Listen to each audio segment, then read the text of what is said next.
Hello and welcome to this episode of Trash to Track. In this episode we're going to be looking at this Hornby Class 91 that's been sent in by Kenneth. And he wants me to replace the Ringfield motor with a Horns and Whistles Workshop CD motor conversion kit. So we're going to have a look at fitting one of these to this 91. And we're also going to bypass the pantograph pickups as he doesn't need this. So giving this model a test, it wasn't working. Now I think the wiring system is broken by that pantograph wire being detached from the main circuit board. There was no power going to this motor at all, and the battery was getting warm, which indicates a short circuit. And indeed, this wire here, like I said, is totally loose. So there's obviously some more underlying conditions with this other than just replacing the motor. Now, popping the bogie out, there's another broken solder tab there. So that's two wires that are loose. And this model is the updated version with the DCC socket and a 5-pole Ringfield motor. Now there are several wires going to this, so what I'm going to have to do is label them all up as they are all black. And I want to be able to put them back in the correct place. So using some of this Tamiya masking tape, I'm just going to tag each wire and just as a note to myself as to where each one of them goes. And then I can desolder the wires, and then we can have a look at stripping this motor block down and fitting the replacement motor that Kenneth has sent with this model. So once all of the wires have been desoldered from the brush terminals and the pickups, I put a battery across the terminals now and the motor runs lovely, so there was definitely a wiring problem with this. To release the Ringfield motor from the bogie frame, just using a flat bladed screwdriver just to pop it out of the bogie frame there. And then I'm going to strip this down. I'm going to strip this down, making sure all the cogs are correct. And then we're going to look at replacing the motor. So the brushes are held in place with these two screws. So I remove the screws and the keeper plate there. The brushes and springs all fall out. And generally it doesn't look to be in too bad a condition. Although one of the brushes is stuck in there. There is quite a lot of gunky oil. One thing I've just noticed is this has got spoked wheels. Now, that is a cheap cop-out by Hornby. No 91 has ever ran with spoked wheels. These wheels belong on a steam loco, not on a modern traction electric. But just gently popping the wheels off there, that will release the bottom of the motor keeper plate. And then when I put these back together later, I will gauge them properly with my digital calipers. The retaining clip for the gears is removed, although this did prove quite troublesome on this model. The gears are all removed there. And there is quite a lot of oil on this. And then to remove the armature, I gently tap this out in a vise so that the armature falls through the gap, because the brass worm, my gear puller wouldn't go around the brass worm. So just a gentle tap with a screwdriver releases the armature. There's the screw and the armature sits there. So all this needs to be removed, as does the magnet. Now the magnet proved to be a very tight fit, but with some gentle persuasion with these smooth nosed pliers, it does eventually give up and come loose, and all those parts will be kept in my spares bin for further use. Now, this was the first problem I came across with this model. After cleaning up the residual grease and oil that was in there, I went to fit the motor, and unfortunately Kenneth had ordered the wrong one. So I had to wait a few days. I'd ordered the correct one, which on Horns and Whistles Workshop was advertised as being for a HST and a 225. But that's not exactly the case. These motors are actually designed for the older 3-pole motor. Now, as you'll see here, it fits in the armature of this 5-pole motor. And when I can line everything up, it sits in there quite nicely. The motor shaft goes through the centre bearing, and everything is a nice tight push fit.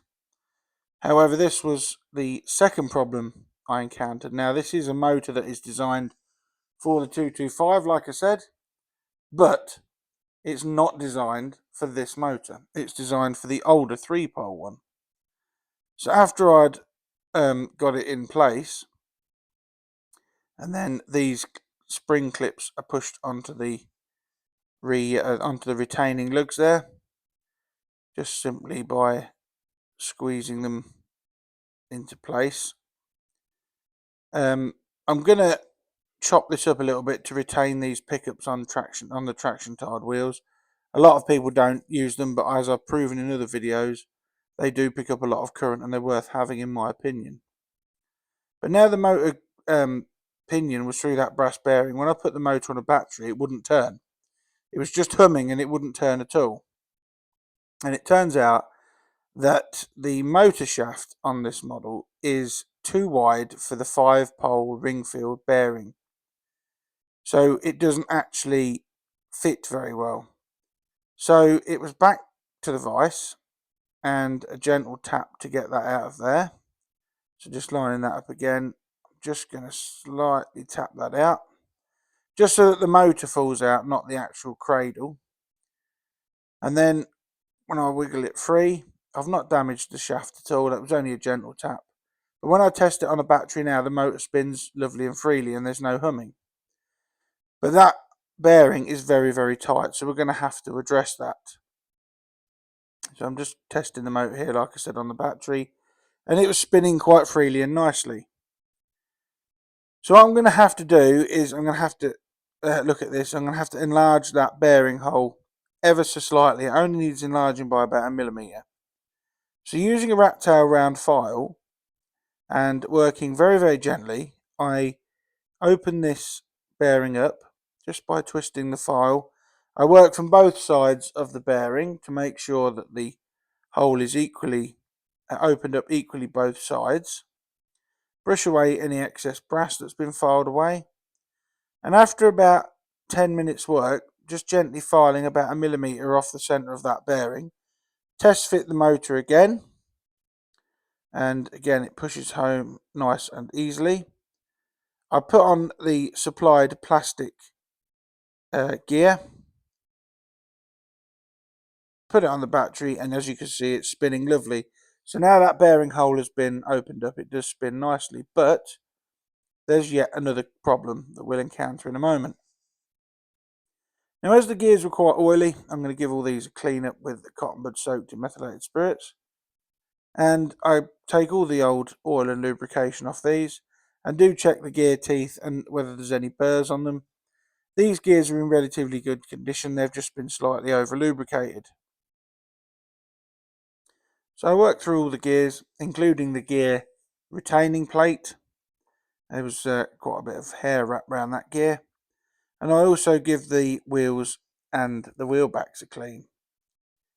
Now, as you can see, at the moment I've still got that plastic gear on there, and I'm just going to put some grease on the gear spindles, just a very, very small amount of this Labelle 106, which I'm using at the moment. And I also put a little bit on that gear. And then I'm going to start reassembling the gear train. And this is where, as I mentioned before, problem number 3 occurred. So the smaller gears go on okay. Then when I went to put the bigger gears on, that plastic cog supplied with the motor does not fit these gears. These gears have got more teeth on than the 3-pole motor gears, and it wouldn't mesh up correctly. It was just too big. So this is the third problem in what should have been a relatively easy rebuild.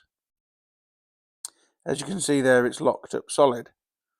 So what I did was I pondered about it again, because I thought it was going to defeat me, but no.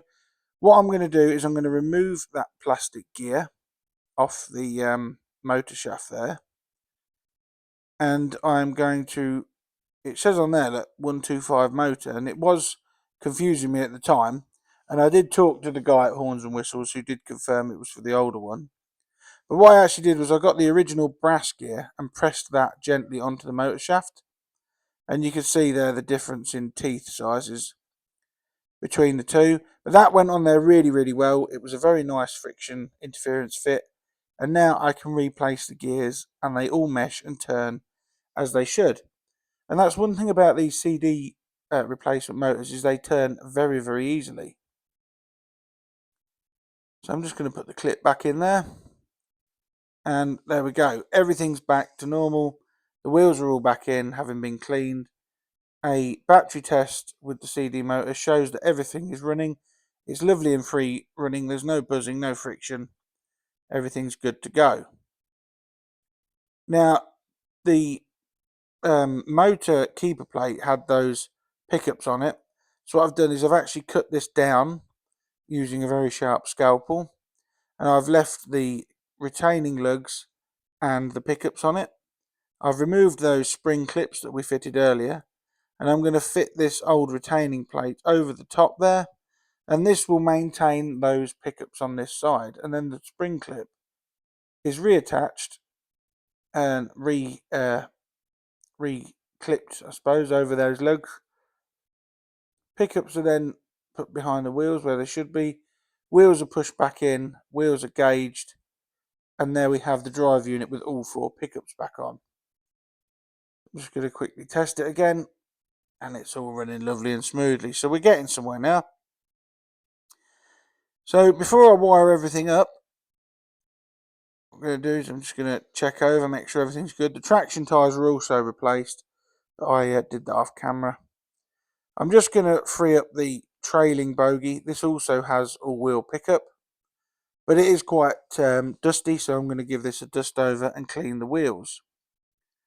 As you can see there, Kenneth has fitted this with those magnetic couplings that are becoming increasingly popular.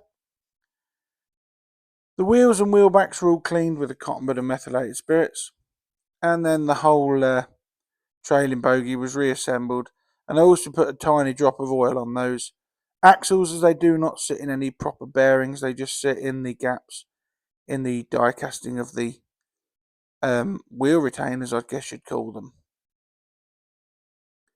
But once that was all in, the pickups were adjusted. I made sure that they were touching the wheel backs on all of the wheels. This proved to be quite tricky on the trailing bogie. That is then reclipped into the chassis after I've dusted off some fluff. And then we can look at wiring this thing back up. Now, I did download a Hornby service sheet just to see the wiring of this model. And it also looks that one of the wires has come adrift from the DCC circuit board. Now, I do know that when Kenneth gets this back, he is going to fit a decoder to this. So I've got to make sure that that wire that's come adrift goes back on the correct place. So I'm going to unsolder this thick wire that used to run up to the pantograph. Just touch some heat on the solder joint, and that's got rid of that. And I'm going to replace it with some gauge wire, this purple stuff. I've spliced the pickup wires together, and then I've reattached them to the DCC interface correctly where they should go. So this should all run properly when this is now back together.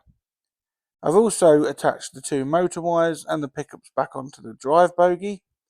And although the wiring looks a little bit rough there, it is all connected, hopefully properly, and I'm going to give it a quick battery test. Now I'm going to test the Sentinel first to make sure that, right, so that goes towards the camera.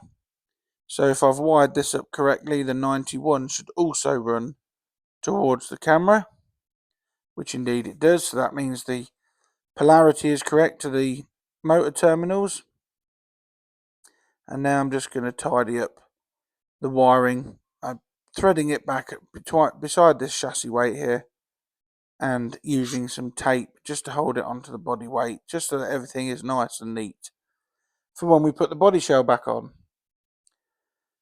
So that is almost it. What should have been a relatively easy conversion was quite difficult, and it is worth bearing in mind that if you buy one of these conversion kits from Horns and Whistles, the 225 motor is not for these newer 5-pole motors, although I did get this one to fit and get it to run nicely. I do like this livery on this 91, it does look quite smart. So the body shell was clipped back in place, was clipped back in place when I can get it lined up properly. And the retaining screw that goes in the bottom was missing, but Kenneth did assure me he had it at home, so I'll leave that for him to refit when he gets his 91 back. Now this is one of the older tooled 91s. This isn't Hornby's new spec full singing full fat models, but it does look okay for its age. So the model was given a test on Trains for Use test layout under DC, and you can see here that the motor is nice, strong and smooth running. If you've got an engine you'd like to see featured in a future episode of Trash to Track, please email me at dansmodelrailways@gmail.com. I'll have a look at getting it sent over, and who knows, it may even feature in an episode all of its own. Thank you so much for watching Trash to Track again. I'm going to get this 91 sent back off to Kenneth, and I'll move on to the next project. Thank you for watching. Please like, share and subscribe. I'll catch you in the next video. Bye for now.